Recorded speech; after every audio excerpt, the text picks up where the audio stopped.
안녕하세요. 여자일기입니다. 여러분 연말 어떻게 보내시고 계신가요? 저는 지금 연말 브레이크라 쉬면서 책도 읽고 올해 읽은 책들도 정리하고 이런 시간을 갖고 있는데요. 그래서 올해가 다 가기 전에 2020년도에 제가 재밌게 읽었던 책들을 좀 선정해서 여러분께 소개해 드리려고 합니다. 이름하여 여자일기 2020 북 어워드. 소설, 시, 에세이, 만화, 인문 이렇게 분야별로 나눠서 선정을 했고요. 모두 다 제 돈 재산 내 책들이라는 점을 말씀을 드리겠습니다. 첫 번째 소설 분야에서 제가 1위로 선정한 도서는 정세랑 작가님의 시선으로부터입니다. 2020년도 6월에 출간이 되었고요.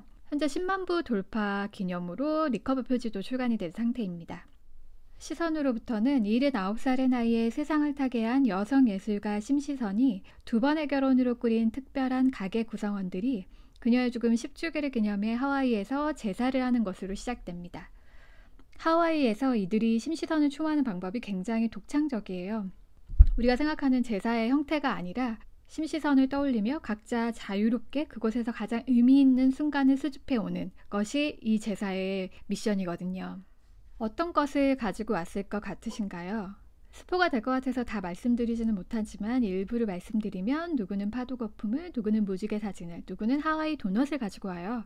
그리고 마지막에 왜 이것들을 가져왔는지 나누는 시간을 갖죠. 이 책을 제가 올해의 책으로 선정한 이유는 심시선이라는 캐릭터가 갖고 있는 엄청난 파급력 때문입니다. 심시선은 전쟁이 있었던 한국 근대사를 관통하는 인물이지만 전형적인 여성으로 살아가지 않거든요. 하와이로 이주해 자신의 삶을 개척하고 사랑에 충실하고 또 세간의 손가락질을 받지만 끝내 예술가로 성공하고 또 폭력에 맞설 줄 아는 인물로 그려집니다. 책에 보면 사이다 발언이라고 할 수 있는 이야기도 서슴지 않는 그런 인물인데요. 제가 한 문장 읽어드릴게요. 여자도 남의 눈치 보지 말고 큰 거 해야 해요. 좁으면 남들 보고 비키라지. 또 책에 보면 손님들이 꼭 오빠만을 두고 크게 될 놈이라고 칭찬했거든요. 어느 날 엄마가 그게 싫었는지 매번 반복해서 말하는 손님한테 그럼 우리 딸들은요? 작게 될 년들인가? 이렇게 이야기했다는 일화도 담겨 있어요. 이 책은 20세기를 살아낸 여성들에게 바치는 21세기의 사랑이다 라는 이야기를 작가의 말에서 하셨어요. 정말 그런 따뜻한 사랑을 느낄 수 있는 책이고 뿐만 아니라 환경 문제, 테러, 폭력, 인종차별 등 다양한 이슈들을 다루고 있어요. 그것들을 결코 무겁지 않게 따뜻한 마음으로 인간에 대한 기대를 가지고 이야기하는 정세라 작가님의 그 문체들을 여러분도 사랑하게 되지 않으실까 생각이 듭니다. 이 책을 읽으면서 제가 앞으로 어떤 여성이 되어야 하고 또 어떤 선배가 되어야 하는지 좀 길잡이가 되어줬던 것 같아요. 그래서 올해 읽었던 책 중에 가장 인상적이었던 책으로 제가 꼽게 된 게 아닐까 싶습니다. 두 번째로 제가 시 분야에서 선정한 도서는 우리 종족의 특별한 잔인함이란 에밀리 정민윤 작가님이 쓴 영민시입니다. 에밀리 정민윤 작가님은 미국 거주 한국계 시인이고요. 전 세계 여성들의 아픔을 헤아린 깊이 있는 작품들로 미국 문단의 호평을 받고 있는 분이라고 해요. 이 책은 국내에 발간된 첫 책입니다. 이 책을 제가 가져온 이유는 1994년, 96년에 있었던 위안부 피해자 7분의 증언을 시로 재배열한 형태가 너무 인상적이고 강렬하고 또 마음에 울림을 주는 부분이 있어서 선정을 했어요. 시의 앞부분에 빼앗긴 나라에서 몸이란 무엇일까? 혹은 누구의 것일까? 라는 물음을 던지면서 시작을 하고요. 그리고 중반부에 보시면은 이렇게 그 증언을 시로 재배치한 것들은 세로 판형으로 이렇게 흘려서 다른 시들과 좀 차별적으로 한 부분들도 굉장히 인상적이었어요. 원래는 이런 식의 일반적인 시들이었지만 중반에 증언이라는 시만 특별히 그렇게 기재를 했고 그런 이유가 또 있다고 뒤에 작가의 말에 얘기하셨어요. 인상적이었던 시 몇 구절을 제가 읽어드리겠습니다. 김상희. 나는 14살이었다. 11월 26일쯤이었고 눈이 내렸다고 기억한다. 사진관에서 내 사진을 갖고 나와 집으로 가는데 칙칙한 쑥색 옷을 입은 남자가 내 옷깃을 붙들었다. 일본말로 욕하면서 그가 일본 사람이었는지 조선이었는진 모르겠어. 나는 떠밀려 트럭에 올랐고 흐느끼며 우는 소리가 구슬펐고 소녀들과 나는 국경을 넘어 중국으로 갔다. 독약은 없었어. 밧줄도 없었다. 수저우에서 나는 사오였고 나는 다케다 사나이였다. 그리고 시가 계속 이어지면서 마지막 구절이 너무나 슬펐는데 잊고 용서해야겠지만 그럴 수 없다. 고개가 일본 쪽을 향할 때마다 나는 그를 저주한다. 위안을 구하고 싶지만 그럴 수 없다. 매일 아침 눈을 뜰 때마다 그럴 수가 없다. 너무 막 가슴이 먹먹해지는 그런 시죠. 되게 특이하게 군데군데 비어있는 구절들이 있어요. 작가는 이거를 일부러 단어를 본인이 빼시기도 했고 그리고 당사자들의 기억 속에서 잊혀진 부분들을 의미하기도 한다고 했는데 저는 역사 속에서 우리가 외면하고 있는 부분에 대한 상징이 아닐까 또 이런 생각도 해보게 됐던 시였습니다. 꽤 외국 시인이 한국을 바라보는 관점 그리고 미국에서 아시아 여성으로 살아가면서 느낀 어려움들 그리고 또 한국이 다른 아시아 국가에 대하는 그런 태도들 이런 태도들에 대해서 전반적으로 굉장히 생각을 하게 하는 책이 아니었나 싶어요. 꼭 한번 읽어보셨으면 좋겠습니다. 다음은 에세이 분야에서 제가 선정한 도서입니다. 김귀준 작가님의 언니 나랑 결혼할래요? 입니다. 한국 국적의 유부녀 레즈비언 김귀준 작가님이 자신의 성정체성을 깨닫고 커밍아웃하고 한국에서 결혼식을 올리고 싶었지만 동성결혼 법제화가 되어 있지 않아서 미국 뉴욕에서 결혼식을 갖고 혼인신고를 한 가정들을 다 담은 이야기책이고요. 굉장히 울림도 있었지만 문장을 너무 재밌게 쓰셔가지고 유쾌하게 또 봤던 것 같아요. 최근에는 정상범주의 라이프, 연애, 결혼에 대한 인식이 아닌 좀 다양한 방식의 삶을 인정하자는 목소리가 여기저기에서 나오잖아요. 이 책도 그런 부분에서 생각거리를 던져준 책이 아닌가 그런 생각이 들고요. 물론 작가님이 다른 삶을 살아오시면서 굉장히 힘든 부분들도 많았을 텐데 해보기 전에 모르는 거야 라고 당당하게 목소리를 내며 자신의 다른 삶에 대해서 유쾌하게 이야기를 이어가는 게 또 굉장히 인상적이었던 책이었습니다. 보시면은 저는 커밍아웃 과정을 이렇게 친구들에게 카카오톡으로 그때 어땠는지 물어보는 장면이 굉장히 재밌었어요. 사실은 우리 주위에 말하지 않았지만 퀴어인 분들이 주변에 함께 살고 있을 테고 그들이 이런 이야기를 했을 때 내가 어떤 반응을 하게 될까 이런 고민도 좀 해봤던 것 같고요. 그리고 작가님이 보시면 10년 전보다 5년 전 그리고 5년 전보다는 지금 커밍아웃 했을 때 점점 덜 놀라워하고 빠르게 받아들이는 사람들을 보며 미래에 대한 기대가 생기기도 한다. 이런 얘기를 하기도 했었어요. 동성결혼을 찬성한다, 반대한다 그런 의미로서가 아니라 좀 다양한 삶을 인식하고 이분법적인 사고에서 좀 벗어나야 할 필요성을 좀 생각해 보는 계기로 이 책을 읽으셔도 너무 좋을 것 같습니다.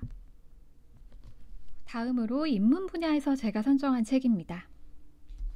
열린 책들에서 나온 편집가가 하는 일이라는 책이에요. 이 책은 책 제목 그대로 출판 편집자로 종사하는 사람들의 이야기를 담은 책이에요. 제가 하는 일에 대해서 오랫동안 다시 학습하거나 교육을 받거나 하지 못했던 것 같아요. 바쁘기도 하고 또 잘 안다고 오만하게 생각했던 부분도 있었던 것 같고요. 이 책을 읽으면서 어떤 편집자가 되어야 하는가, 어떻게 일을 해야 하는가 다시 생각해보는 계기가 되었어요.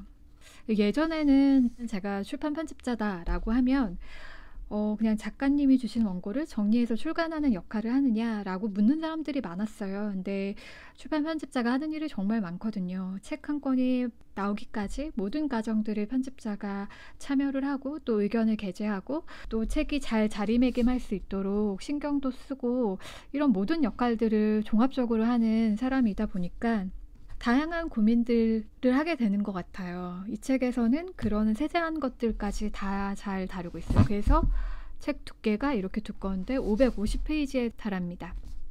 또 특징이라고 할 수 있는 게 어떤 한 파트만 다루고 있는 게 아니라 보시면 대중, 문학, 학술, 예술, 아동, 교과서 이렇게 다양한 분야의 출판 편집자들의 이야기가 담겨져 있어가지고요. 종합 편집 사전 같은 책이다 라고 할 수 있습니다. 편집가에 대해서 한 얘기들이 인상적인 게 정말 많았어요. 제가 한 가지 줄친 거를 읽어보자면, 무엇보다 기본이 되는 건 그 책의 존재 이유다. 모든 페이지마다 그 책의 존재 이유가 독자에게 명확히 드러나게 만드는 것이야말로 편집가의 임무다. 그리고 정말 재밌었던 게, 이게 미국 작가가 쓴 책인데, 미국이나 한국이나 편집자가 일하는 방식, 주어진 환경은 되게 비슷하구나 라고 느꼈던 게, 편집가는 마음과 영혼과 주말과 저녁을 그 임무에 쏟아붓는다. 편집은 시간을 잡아먹는 일이고 노동 집약적인 일이다. 역설적이게도 사무실에서는 할 수 없는 일이기도 하다. 낮 동안에는 갖가지 회의와 이메일 작성과 판매 및 마케팅 회의에 제출할 자료 준비와 다른 부서 사람들과의 의사소통으로 체력이 소진될 지경이니 말이다. 이런 내용들도 너무 재밌었어요. 저도 실제로 회사에 출근하면 편집을 할 만한 시간들이 많지가 않아가지고 혼자 있을 때 그런 시간들을 많이 활용해서 원고를 읽고 그러거든요. 재밌었던 건 내 이야기들이 여기 많이 수록돼 있었기 때문인 것 같아요. 편집에 관련된 일을 하는 사람들이면 꼭 읽어봤으면 좋을 것 같고, 또 그렇지 않다고 한다고 하면 자신이 하고 있는 일에 대한 양서 한 권을 찾아서 읽어보면은 자신의 일에 대해서 좀 객관적으로 볼 수 있는 기회를 제공하는 것 같아요. 저희가 늘 내 일, 내 평가 이런 것 때만 몰두해서 살아가고 있다면 이렇게 객관적으로 느긋하게 상황들을 보기가 좀 어렵거든요. 그런 면에서 좀 재학습의 의미에서 자신의 직업에 관련된 일의 책을 한번 읽어보시면은 연말 연초에 좀 도움이 될 거란 생각이 듭니다. 마지막으로는 만화 분야에서 뽑은 책이에요. 제가 편집한 책이기도 한데요. 여명기입니다. 올해는 만화 분야에서도 여성 서사가 굉장히 두드러졌어요. 네이버 웹툰인 정년이, 또 딜리업에서 연재된 극락왕생이 단행본으로 출간되어 굉장히 사랑을 받았죠. 여명기 역시 올 초 텀블벅에서 펀딩을 시작해 단행본 출간되기까지 굉장히 많은 여성 독자분들의 지지와 사랑을 받은 작품입니다. 이 책은 12명의 작가님의 단편 만화가 수록되어 있고요. 이 단편 만화들은 여성이 주연일 것, 비로맨스일 것, 이 두 개의 기조만을 유지하되 나머지는 좀 자유롭게 자신의 이야기를 펼쳐나가는 책이고요. 기성 플랫폼에서 선보이지 못했던 작품들을 여기에다가 담은 게 아닌가 이런 생각을 좀 해봤습니다. 이렇게 흑백 만화 출판 형태로 유지하고 있어가지고요. 이것도 굉장히 좀 색다르게 다가왔던 것 같고요. 장르 주제는 굉장히 다양합니다. 현실을 밑바탕으로 한 이야기부터 SF, 판타지까지 좀 다양하고요. 주제도 다양해요. 탈코르셋 운동에서부터 자신의 자아를 찾아가는 것, 그리고 동물과의 연대, 그런 형식들을 많이 담고 있는 점이 요즘 여성들이 원하는 이야기들을 좀 해냈다. 그런 생각이 좀 들었고요. 그리고 뒤쪽에 칼럼이 담겨져 있는데요. 그 홍란재 교수님이 순정 만화의 계보에 대한 이야기를 하신 것이 굉장히 좀 인상적이었어요. 왜 순정 만화라고 불리기 시작했는지, 그리고 이 책이 여성이라는 프레임에서 벗어나 개인의 삶에 주목했다는 점에서 의의를 갖는다는 점에 대해서 지적하신 부분이 굉장히 좋았고요. 또 신의 21 기자이자 에세이스트인 이다혜 작가님은 영화 평론을 하듯 한 작품 한 작품마다 저희가 놓칠 수 있는 코드들을 짚어주신 것도 굉장히 흥미로웠던 것 같습니다. 제가 올해 선정한 도서들이 여성적인 관점의 책이다 라고도 볼 수 있지만, 저는 그런 의미보다는 새로운 시도, 다양성에 대한 접근으로 이런 작품들을 바라보고 읽지 않았나 라는 생각이 들어요. 여러분은 올해 어떤 책을 읽으셨고 또 어떤 것을 얻으셨나요? 한 해를 마무리하면서 좀 돌아보는 시간을 또 가지셔도 좋을 것 같고요. 댓글로 자신이 선정한 책 어워드 남겨주셔도 재밌을 것 같아요. 함께 좀 공유하고 또 좋은 책 같이 읽었으면 좋겠습니다. 올해 함께 해주셔서 너무 감사하고요. 여러분의 응원과 댓글들이 굉장히 큰 힘이 되었던 한 해였다는 인사를 좀 전하면서 마무리하려고 합니다. 여러분, 내년에 뵙겠습니다.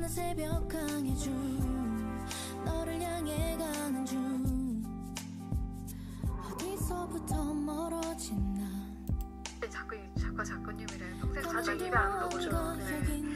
인세님의 인스타 피드를 보고 그리고 아침도 재밌었어요. 왜냐면 저는 평생 아침에 회사를 어떻게 다니셨어요?